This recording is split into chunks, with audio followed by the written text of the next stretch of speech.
ಕೃಷಿ ವಿಜ್ಞಾನ ಕೇಂದ್ರ, ಬೆಂಗಳೂರು ಗ್ರಾಮಾಂತರ. ವಿಕಸಿತ ಕೃಷಿ ಸಂಕಲ್ಪ ಅಭಿಯಾನ. ರೈತರು ಮತ್ತೆ ರೈತರ ಕಲ್ಯಾಣ ಅಭಿವೃದ್ಧಿ ಇಲಾಖೆ ಅಂತೇನಿದೆ ದೆಹಲಿನಲ್ಲಿ. ಸೊ ಅಲ್ಲಿಂದ ರೈತರಿಗೋಸ್ಕರ ಏನೇನೋ ಕಾರ್ಯಕ್ರಮಗಳನ್ನ ಸೆಂಟ್ರಲ್ ಅಥವಾ ಸ್ಟೇಟ್ ಗೌರ್ಮೆಂಟ್ ಇಂದ ಆಯೋಜನೆ ಮಾಡಿರ್ತಕ್ಕಂಥದ್ದು ರೈತರಿಗೆ, ಪ್ರತಿಯೊಬ್ಬರು ರೈತರಿಗೂ ಕೂಡ ತಲುಪಲಿ ಅನ್ನೋ ಒಂದು ಉದ್ದೇಶದಿಂದ ಇವತ್ತು ವಿಕಸಿತ ಕೃಷಿ ಸಂಕಲ್ಪ ಅಭಿಯಾನ ಅನ್ನೋ ಒಂದು ಕಾರ್ಯಕ್ರಮನ ನಾವು 15 ದಿನ ಹಮ್ಮಿಕೊಂಡಿದ್ದೀವಿ.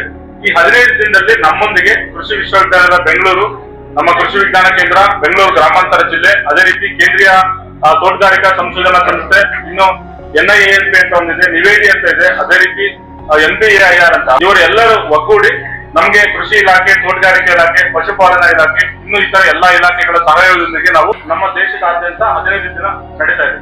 ಸೊ ಅದರಂತೆ ನಾವು ನಿಮ್ಮ ಗ್ರಾಮ ಪಂಚಾಯತ್ಗೆ ಬಂದಿದ್ದೀವಿ. ಸೊ ಇವತ್ತು ಈ ಒಂದು ಕಾರ್ಯಕ್ರಮಕ್ಕೆ ಆಗಮಿಸಿರ್ತಕ್ಕಂಥ ನಮ್ಮ ಕೃಷಿ ವಿಶ್ವವಿದ್ಯಾನಿಲಯದ ವಿಸ್ತರಣಾ ನಿರ್ದೇಶಕರಾದಂತಹ ಡಾಕ್ಟರ್ YN ಶಿವಲಿಂಗಯ್ಯ ಸರ್ ಅವರಿಗೆ ಈ ಒಂದು ಕಾರ್ಯಕ್ರಮಕ್ಕೆ ಆತ್ಮೀಯ ಸ್ವಾಗತವನ್ನು ಬಯಸ್ತೇನೆ. ಸೌಮ್ಯ ಮೇಡಮ್ ಅವರು ಕೂಡ ನಿಮ್ಮೆಲ್ಲರ ಪರವಾಗಿ ನಾನು ಸ್ವಾಗತವನ್ನು ಬಯಸ್ತೇನೆ. ಹಿಮಗುಂದು ಮೇಡಮ್ ಅವ್ರಿಗೂ ನಿಮ್ಮೆಲ್ಲರ ಪರವಾಗಿ ಸ್ವಾಗತವನ್ನು ಬಯಸ್ತೇನೆ. ಮೇಡಮ್ ಅವ್ರಿಗೂ ಕೂಡ ಈ ಒಂದು ಕಾರ್ಯಕ್ರಮಕ್ಕೆ ಸ್ವಾಗತವನ್ನು ಬಯಸ್ತೇನೆ. ಎಲ್ಲ ವಿಜ್ಞಾನಿಗಳೇ ಮತ್ತು ಕೊಡಿಗೆಹಳ್ಳಿ, ಕೋಳೂರು ಇತರ ಗ್ರಾಮದ ಎಲ್ಲ ರೈತ ಮಹಿಳೆಯರೇ, ಒಂದು ಕಾಲದಲ್ಲಿ ಲೇಡೀಸ್ ಟ್ರೈನಿಂಗ್ ಪ್ರೋಗ್ರಾಮ್ಗೆ ಬರ್ತಿರ್ಲಿಲ್ಲ. ನಾವು ಚಿತ್ತೂರಲ್ಲಿ, ನಾವು KVKನಲ್ಲಿ ಇದ್ದಾಗ 2004 ಆ ಪೀರಿಯಡಲ್ಲಿ ಕಷ್ಟಪಟ್ಟು ಕರ್ಕೊಂಬರ್ಬೇಕಾಗಿತ್ತು. ಗಂಡಸರುಗಳು ಮಾತ್ರ ಬರ್ತಿದ್ರು ಟ್ರೈನಿಂಗು. ಈಗ ಬದಲಾವಣೆ ಆಗಿದೆ ಅಲ್ವಾ? ಬದಲಾವಣೆ ಆಗಿದೆ. ಈಗ ನೋಡಿ, ಹೆಣ್ಮಕ್ಳು ಜಾಸ್ತಿ ಇದೆ. ಒಂದು 70% ಕೆಲಸ ಉದಾಹರಣೆ ಡೈರಿ ತಗೊಳ್ಳಿ. ಡೈರಿನಲ್ಲಿ 70% ಯಾರು ಕೆಲಸ ಮಾಡೋದು? ಅದು ಉಲ್ತರದಿಂದ ಹಿಡಿದು, ಮೈ ತೊಳೆಯೋದ್ರಿಂದ ಹಿಡಿದು, ಹಾಲು ಎಲ್ಲ ಹಾಕೋದ್ರಿಂದ ಹಿಡಿದು ಎಲ್ಲ ಕೆಲಸವೇ ಮಾಡುವಂಥದ್ದು. ಕಾಸು ತಗೊಳ್ಳೋದೊಂದು ಬಿಟ್ಟು ಕಾಸು ನಾವು ತಗತಿ ಅಲ್ವಾ? ಕಾಸು ಮಾತ್ರ ನಾವು ತಗತಿ. ಅಂದ್ರೆ ನಾನು ಹೇಳೋದು ಏನು ಅಂತಂದ್ರೆ, ನೀವು ಎಲ್ಲಾ ಕೆಲಸದಲ್ಲೂ ಭಾಗಿಯಾಗೋದ್ರಿಂದ ನೀವು ತಿಳ್ಕೊಳ್ಳೋದು ಬಹಳ ಮುಖ್ಯ. ತಂತ್ರಜ್ಞಾನಗಳ ಬಗ್ಗೆ ನೀವು ತಿಳ್ಕೊಳ್ಳೋದು ಬಹಳ ಮುಖ್ಯ. ಅವ್ರಿಗೆ ಗೊತ್ತು ಗೊಬ್ಬರ ಹಾಕದ ಗಂಡಸ್ರ ಕೆಲಸ, ಸೀಡ್ಸ್ ತರದ ಅವ್ರ ಕೆಲಸ ಅಂತ ಅನ್ಕೊಂಡ್ರೆ ನಡೆಯಲ್ಲ. ಯಾಕೆಂದ್ರೆ ಎಲ್ಲಾ ಕೆಲಸಗಳು ನೀವು ಮಾಡೋದ್ರಿಂದ ಇಳುವರಿನ ಜಾಸ್ತಿ ಮಾಡುತ್ತೆ. ಆ ಒಂದು ನಿಟ್ಟಿನಲ್ಲಿ ಏನೋ ಒಂದು ಅರಿವು ಕಾರ್ಯಕ್ರಮ, ಕೃಷಿ ಜಾಗೃತಿನ ಮಾಡೋದಕ್ಕೆ ಕೇಂದ್ರ ಸರ್ಕಾರ, ನಮ್ಮ ರಾಜ್ಯ ಸರ್ಕಾರಗಳು ಎಲ್ಲ ಸೇರಿ ಮಾನ್ಯ ಕೇಂದ್ರ ಕೃಷಿ ಸಚಿವರು, ಯಾರು ಗೊತ್ತಾ? ಕೇಂದ್ರ ಸಚಿವರು ಶಿವರಾಜ್ ಸಿಂಗ್ ಚೌಹಾಣ್ ಅಂತ ಹೇಳಿದ್ರೆ, ಈ 15 ದಿವಸ ಕಾರ್ಯಕ್ರಮದಲ್ಲಿ ನಮ್ಮ ತೋಟಗಾರಿಕೆ IHR ಸಂಸ್ಥೆಯವರು, ಕೃಷಿ ಇಲಾಖೆಯವರು, ನಮ್ಮ ಕೃಷಿ ವಿಜ್ಞಾನ ಕೇಂದ್ರಗಳು, ನಮ್ಮ ಕೆಲಸ ಈ ವ್ಯವಸಾಯ ಮಾಡ್ತಾ ಇದ್ದಾರೆ, ವ್ಯವಸಾಯ ಮಾಡ್ತಾ ಇಲ್ಲ ಅಂತಲ್ಲ, ಅದನ್ನ ಮಾಡೋದನ್ನ ವೈಜ್ಞಾನಿಕವಾಗಿ ಮಾಡಿ ಹೆಚ್ಚು ಇಳುವರಿನ ಪಡೆಯುವ ನಿಟ್ಟಲ್ಲಿ ಅದ್ರ ಪ್ರಯತ್ನ ಪಡ್ರಿ ಅಂತ.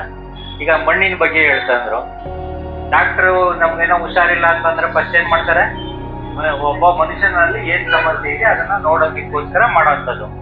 ಅದನ್ನ ನಾವೇನ್ ಮಾಡ್ತೇವೆ, ಮಣ್ಣಿನ ಬಗ್ಗೆ ನಾವು ಯಾರು ಜಾಸ್ತಿ ತಲೆ ಕೆಟ್ಟುಕೊಳ್ಳಲ್ಲ. ಯಾಕೆಂದ್ರೆ ನಾವು ಮಾತಾಡ್ತೀವಿ, ಮನುಷ್ಯ ಮಾತಾಡಿದ್ರೆ ಮಣ್ಣು ಮಾತಾಡಲ್ಲ. ಸೊ ಅದರಿಂದ ನಾವೇನ್ ಮಾಡಿದ್ರು ನಡೀತದೆ. ಯಾಕೆ ಅದು ಬಹಳ ಮುಖ್ಯ ಅಂತಂದ್ರೆ, ಸಾಮಾನ್ಯವಾಗಿ ಗೊಬ್ಬರಕ್ಕೆ ಬಂದಾಗ ನಾವೇನ್ ಮಾಡ್ತೀವಿ, ಎಲ್ಲಾರು DAP ಗೊಬ್ಬರ ಹಾಕ್ತೀವಿ ಅಲ್ವಾ? ಈಗ ಅದರಲ್ಲಿ ಸಾರಜನಕ ಇರ್ತದೆ, ರಂಜಕ ಇರ್ತದೆ, ಪೊಟ್ಯಾಶ್ ಅಂಶ ಇರಲ್ಲ ಅದ್ರಲ್ಲಿ. ಆಯ್ತಾ? ಯಾವಾಗ ನಿಮಗೆ ಪೊಟ್ಯಾಶ್ ಅಂಶ ಕೊಡಲ್ಲ, ಆವಾಗ ನಿಮ್ಗೆ ಏನು ಗುಣಮಟ್ಟದ ಪದಾರ್ಥಗಳು ಉತ್ಪಾದನೆ ಆಗಲ್ಲ. ಯಾವಾಗ ಪೊಟ್ಯಾಶ್ ಅಂಶಗಳೆಲ್ಲ ಕೊಡಲ್ಲ, ಅವಾಗ ಏನಾಗುತ್ತೆ, ಜಾಸ್ತಿ ನಿಮ್ಗೆ ಸಾರಜನಕ ಅಂಶ ಬಂದಾಗ ನಿಮ್ಗೆ ಅವೆಲ್ಲ, ನೀವು ಹಣ್ಣನ್ನ ಮುಟ್ ನೋಡಿ, ಗಟ್ಟಿ ಇರಲ್ಲ, ಈಗ ಮುಟ್ಟಿದ್ರೆ ಒಳಗೆ ಹೋಗ್ತಾ ಇರ್ತದೆ. ಆ ತರ ಆದಾಗ ಏನಾಗುತ್ತೆ, ನೀವು ಇಲ್ಲಿಂದ ಚೆನ್ನೈಗೆ ದೂರದ ಇದಕ್ಕೆ ಸಾಗಾಣಿಕೆ ಮಾಡುವಾಗ ಏನಾಗುತ್ತೆ, ಅದೆಲ್ಲ ಇದಾಗಿ ಸೊ ಆ ಉದ್ದೇಶದಿಂದ ನಾವು ಹೇಳೋದು, ಯಾವುದೇ ನಮ್ಮ ಸಂಸ್ಥೆಗಳು ಹೇಳೋದು, ಸಮತೋಲನ ಇದನ್ನ ಕೊಡ್ಬೇಕು. ಮಣ್ಣನ್ನ ಟೆಸ್ಟ್ ಮಾಡಿಸ್ಬೇಕು, ಮಣ್ಣು ಪರೀಕ್ಷೆ ಆಧಾರದ ಮೇಲೆ ಗೊಬ್ಬರನ ಕೊಡ್ಬೇಕು. ಇಲ್ಲ ಅಂದ್ರೆ ನೀವು ಖಂಡಿತ ಚೆನ್ನಾಗ್ ಬರ್ತದೆ ಬೆಳೆ. ಯಾಕೆಂದ್ರೆ ನಿಮಗೆ ಸಾರಜನಕ ಸಿಗುತ್ತೆ, ರಂಜಕನೂ ಸಿಗುತ್ತೆ, ಬಹಳ ದಿನ ಅದೇ ಇದಾದಾಗ ನಿಮಗೆ ಪೊಟ್ಯಾಶ್ ಅಂಶ ಸೇರ್ಲಿಲ್ಲ ಅಂತಂದಾಗ ನಿಮ್ಗೆ ಆ ಗುಣಮಟ್ಟದ ತರಕಾರಿ ಆಗ್ಬೋದು, ಬೆಳೆಗಳಾಗ್ಬೋದು ಅದು ಬರೋದು. ಸೊ ಅದಕ್ಕೆ ನಮ್ಮ ಇವರು ಹೇಳ್ದಂಗ ಈಗಾಗಲೇ ನಿಮ್ಗೆ ಏನು ಮಣ್ಣು ಪರೀಕ್ಷೆ ಮಾಡೋದು ಕೃಷಿ ಇಲಾಖೆನಲ್ಲಿ ಇನ್ನ ಕಡಿಮೆಗೂ ಮಾಡ್ಕೊಡ್ತಾರೆ. ಮಣ್ಣು ಪರೀಕ್ಷೆ ಕೃಷಿ ಇಲಾಖೆನಲ್ಲಿ ಕಡಿಮೆ ದುಡ್ಡಲ್ಲಿ ಮಾಡ್ಕೊಡ್ತಾರೆ. ಮಣ್ಣು ಪರೀಕ್ಷೆನ ಅಟ್ಲೀಸ್ಟ್ ಕೊನೆ ಪಕ್ಷ 3-4 ವರ್ಷಕ್ಕಾರ ಅಟ್ಲೀಸ್ಟ್ ಜೀವನದಲ್ಲಿ ಒಂದ್ಸಾರಿನಾರ ಮಾಡ್ತೀವಿ ಅಲ್ವಾ? ಈ ಒಂದ್ 5 ವರ್ಷಕ್ಕಾರ ಮಾಡಿಸಿದ್ರೆ ಒಳ್ಳೇದು. ಫಸ್ಟ್ ಈಗ ಮಾಡಿಸಿ, ನಿಮ್ ಜಮೀನಲ್ಲಿ ಮಣ್ಣು ಪರೀಕ್ಷೆನ ಮಾಡಿಸಿ ಅದರಲ್ಲಿ ಏನಿದೆ ಏನಿಲ್ಲ, ಯಾವ್ದು ಜಾಸ್ತಿ ಇದೆ. ಕೆಲವು ಜಮೀನಲ್ಲಿ ಪೊಟ್ಯಾಷಿಯಂ ಜಾಸ್ತಿ ಇರ್ತದೆ, ಪೊಟ್ಯಾಷ್ ಜಾಸ್ತಿ ಇದ್ದಾಗ ಹಾಕೋ ಪ್ರಶ್ನೆನೇ ಬರಲ್ಲ. ಅಲ್ಲಿ ಕಡಿಮೆನ ಮಾಡ್ಬೇಕು. ಅವಾಗ ಅದನ್ನ ಇದು ಮಾಡ್ಕೊಳ್ಳಕ್ಕೆ ಅದನ್ನ ಯಾಕೆ ಹಾಕ್ಬೇಕು, ಎಷ್ಟು ಹಾಕ್ಬೇಕು ನಮ್ಮ ಕೃಷಿ ವಿಜ್ಞಾನ ಕೇಂದ್ರದ ಸಂಪರ್ಕ ಇಟ್ಕೊಂಡ್ರೆ ನಿಮ್ಗೆ ತಿಳಿಸ್ತಾರೆ. ಅದನ್ನ ಮಾಡ್ಬೋದು. ಒಂದು ಇನ್ನೊಂದು ಬರೀ ಇದು ಹಾಕೋದು, ಒಂದು ಗೊಬ್ಬರ ಹಾಕೋದು. ಅದಕ್ಕಿಂತ ಮೊದಲು ನಾವ್ ಎಷ್ಟು ಜನ ಕೊಟ್ಟಿಗೆ ಗೊಬ್ಬರ ಹಾಕ್ತಾ ಇದೀವಿ. ಈಗ ರಾಗಿ ಬೆಳಿತೀವಿ, ನಿಮ್ಮೂರಲ್ಲಿ ಹೆಂಗ ಗೊತ್ತಿಲ್ಲ, ನಂದು ಕುಣಿಗಲ್ಲು. ರಾಗಿ ಹೊಲಕ್ಕೆ ಒಂದು ಕಾಲದಲ್ಲಿ ಗಾಡಿ ಕಟ್ಕೊಂಡು ಗೊಬ್ಬರ ಹಾಕ್ತಿದ್ದೋ, ಇಲ್ಲ ಕೆರೆಗೋಡು ಮಣ್ಣನ್ನ ತಗೊಂಡೋಗಿ ಹೊಡಿತಿದ್ದೋ, ಎಲ್ಲ ಮಾಡ್ತಿದ್ರು ನಾವು ಚಿಕ್ಕ ಹುಡುಗರಲ್ಲಿ. ಈಗ ಯಾರು ರಾಗಿ ಹೊಲಕ್ಕೆ ಗೊಬ್ಬರ ಹೊಡೆಯೋರು ಯಾರು ಇದ್ದೀರಾ? ಯಾರು ಹೊಡಿತಾ ಇಲ್ಲ ಅಲ್ವಾ? ಕಾಂಪೋಸ್ಟ್ ಗೊಬ್ಬರನ ಯಾರು ಹಾಕ್ತಾ ಇಲ್ಲ. DAP ಗೊಬ್ಬರ ಹಾಕಿದ್ರೆ ಬೆಳೆ ಬರ್ತದೆ ಅನ್ನೋ ಮಟ್ಟಕ್ಕೆ ಬಂದಿದ್ದೀವಿ. ಸೊ ಆ ತರ ಇದ್ದಾಗ ನಮ್ಮ ಭೂಮಿನಲ್ಲಿ ಕಾಲಕ್ರಮೇಣ ಆ ಏನು ಅಂಶಗಳು ಹೋದಾಗ ನೀವು ಮುಂದಿನ ದಿನದಲ್ಲಿ ಬೆಳೆ ಬೆಳೆಯಕ್ಕೆ ಆಗಲ್ಲ, ಬೆಳೆ ಬೆಳೆಯಕ್ಕೆ ಸಾಧ್ಯನೇ ಆಗಲ್ಲ. ಅದು ಇಲ್ಲ ಗೋಡ್ ಮಣ್ಣಾರ ಸೇರಿಸ್ಬೇಕು, ಕೆರೆ ಮಣ್ಣಾರ ಸೇರಿಸ್ಬೇಕು. ಇಲ್ಲ ಅಂತಂದ್ರೆ ನಾವು ಕೊಟ್ಟಿಗೆ ಗೊಬ್ಬರ ಸೇರಿಸ್ಬೇಕು. ಕೊಟ್ಟಿಗೆ ಗೊಬ್ಬರ ಸೇರಿಸ್ಬೇಕು ಅಂದ್ರೆ ಏನ್ ಹೇಳ್ತೀರಾ? ಸರ್ ನಮ್ಮ ಮನೇಲಿ ದನಗಳೇ ಇಲ್ಲ ಅಂತ ಹೇಳ್ತೀರಾ. ನೆಕ್ಸ್ಟ್ ಪ್ರಶ್ನೆ ಅಲ್ವಾ? ಯಾಕಂದ್ರೆ 10 ದನಗಳು 15 ದನಗಳು ಇದ್ದ ಮನೆಯಲ್ಲಿ ಇವತ್ತು ದನಗಳೇ ಇಲ್ಲ. ಆ ತರ ಇದ್ದಾಗ ಏನ್ ಮಾಡ್ಬೇಕು? ಉದಾಹರಣೆಗೆ ಈ ಕೆಲವು ಕಡೆ ಈ ನಿಮ್ಮ ದೊಡ್ಡಬಳ್ಳಾಪುರದಲ್ಲಿ ಹೆಂಗ ಗೊತ್ತಿಲ್ಲ, ಸೊ ನೀವು ಇದ್ರ ಕಡೆ ಹೋಗಿ, ಯಾವುದು ಮೈಸೂರು ಹುಣಸೂರು ಕಡೆ ಹೋಗ್ರಿ, ಅಥವಾ ನಮ್ಮ ಚಿಕ್ಕನಾಯಕನಹಳ್ಳಿ ತುಮಕೂರು ಹತ್ರ ಹೋಗಿ, ಈ ಯುಗಾದಿ ಮಳೆ ಬಂದ ತಕ್ಷಣ ಏನ್ ಮಾಡ್ತಾರೆ ಅವರು, ಕೆರೆ ಬೈಲ್ ಆಗ್ಬೋದು, ಇವನು ಒಣಭೂಮಿ ಆಗಿದ್ರು ಹೆಸರು ಕಾಳು ಇವೆಲ್ಲ ಬೆಳಿತಾರೆ. ಹೆಸರು ಕಾಳು ಹಾಕಿರ್ತಾರೆ, ತಿರ್ಗಾ 2 ಸಾಲು ತೊಗರಿ ಬರುತ್ತೆ. ಆಯ್ತಾ? ಹೆಸರು ಕಾಳು ಏನಾಗುತ್ತೆ ನಿಮ್ಗೆ 70 ದಿವಸ 80 ದಿವಸ ಆದ್ಮೇಲೆ ಕಟಾವ್ ಆಗುತ್ತೆ. ಕಟಾವ್ ಆದ್ಮೇಲೆ ಏನ್ ಮಾಡ್ತಾರೆ? ಅದನ್ನ ಉಳುಮೆ ಮಾಡ್ತಾರೆ. ಅದು ಟ್ರ್ಯಾಕ್ಟರ್ ಎಲ್ಲಾರ ಮಾಡ್ಕೋ. ಅದಕ್ಕೆ ನಾನು ಹೇಳಿದೆ ನಿಮ್ಗೆ 8 ಸಾಲು 10 ಸಾಲು ಹಾಕಟ್ರೆ ನಿಮ್ಗೆ ಟ್ರ್ಯಾಕ್ಟರ್ ಪಾಸ್ ಆಗಕ್ಕೆ ಜಾಗ ಇರ್ತದೆ. ಈಗ ಯಾರ ಮನೆಯಲ್ಲಿ ನೀವು ಯಜಮಾನ್ರು ಹೇಳು, ಯಾರ ಮನೇಲಿ ದನಗಳಿಲ್ಲ ಸರ್ ಉಳುಮೆ ಮಾಡಬೇಕು ಅಂತಂದ್ರು, ಇದು ಮಾಡಿರ್ತಿರಲ್ಲ, ಹೆಸರು ಕಾಳದ್ದು ಉಳುಮೆ ಮಾಡಿರ್ತಿರಲ್ಲ ಜಾಗ, ಆ ಉಳುಮೆ ಮಾಡಿರುವಂತ ಜಾಗದಲ್ಲಿ ನೀವು ರಾಗಿನ ಈಗ ಎಲ್ಲಾರ ಮನೆಗೂ ರಾಗಿ ಬೇಕು ಅಲ್ವಾ? ರಾಗಿ ಬೇಕು, ರಾಗಿ ಜೊತೆ ಹುಲ್ಲು ಬೇಕು. ಯಾರ ಮನೆಯಲ್ಲ ಹಸುಗಳಿದಾವೋ ಅವ್ರಿಗೆ ಹುಲ್ಲು ಬೇಕಾಗುತ್ತೆ. ಸೊ ನೀವೇನ ರಾಗಿನ ಹೊಟ್ಲು ಬಿಟ್ಕೊಂಡಿದ್ರೆ ಈಗ ಇತ್ತೀಚೆಗೆ ನಿಮ್ಗೆ 100 ದಿವಸದಲ್ಲಿ ಬರುವಂತ ರಾಗಿ ತಳಿಗಳಿದಾವೆ. ML 322 ಕೇಳಿದ್ದೀರಾ? ಇತ್ತೀಚೆಗೆ ನಮ್ಮ ವಿಷಯನೇ ಬಿಡುಗಡೆ ಆಗಿರೋಂಥ ತಳಿ ಕೇಳಿದ್ದೀರಾ? ML 322 ಅಂತ ಇದೆ, ML 365 ಅಂತ ಇದೆ. ನಮ್ಮ ಮಂಡ್ಯ VC ಫಾರ್ಮ್ ಇಂದ ಇದಾಗಿರೋಂಥದ್ದು MR 630 ಅಂತ ಇದೆ. 630 ಇದೆ. ಅದು ನಿಮ್ಗೆ 100-105 ದಿವಸ ಬರ್ತದೆ.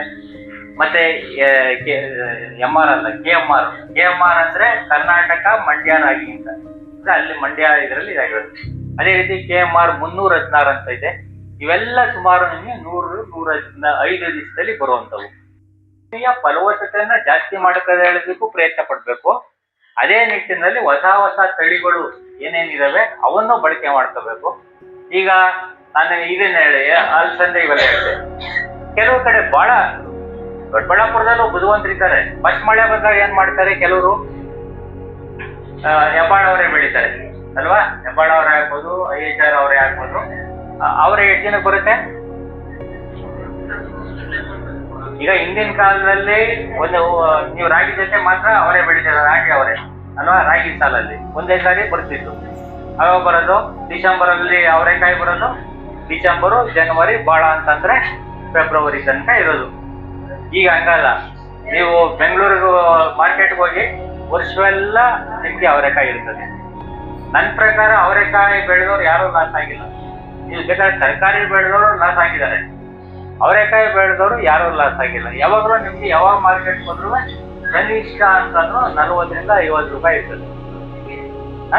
ಈ ಟೊಮೆಟೊ ನೋಡಿ ಹೆಚ್ಚು ಕಮ್ಮಿ 1.5 ತಿಂಗಳು 2 ತಿಂಗಳಾಗಿರ್ಬೇಕು, 15 ರೂಪಾಯಿಯಿಂದ 18 ರೂಪಾಯಿ ಅಷ್ಟೇ ಇರೋದು ಅಂಗಡಿಲಿ. ಕೋವಿಡ್ ಟೈಮಲ್ಲಿ ಒಬ್ಬ ರೈತರು ಇಲ್ಲಿ ನಮ್ಮ ಚಿಂತಾಮಣಿನಲ್ಲಿ ಟೊಮಾಟೋನ ಮಲ್ಚಿಂಗ್ ಮಾಡಿ ಹಾಕಿದ್ರು. ಟೊಮಾಟೊ ಅವಾಗ ಯಾರು ಪರ್ಚೇಸೇ ಮಾಡ್ತಿರ್ಲಿಲ್ಲ, ಜ್ಞಾಪ ಇದೆಯಾ? ಎಷ್ಟೋ ಜನ ಅಲ್ಲೇ ತೋಟದಲ್ಲೇ ಬಿಟ್ಬಿಟ್ರು ಅವಾಗ ಕೋವಿಡ್ ಟೈಮಲ್ಲಿ. ಅದೇ ರೀತಿ ಆ ರೈತರನ್ನು ಮಲ್ಚಿಂಗ್ ಮಾಡಿದ್ರು, ಎಲ್ಲ ಮಾಡಿದ್ರು, ಲಾಸ್ ಆಯ್ತು, ಬಿಟ್ಬಿಟ್ರು ಅದು.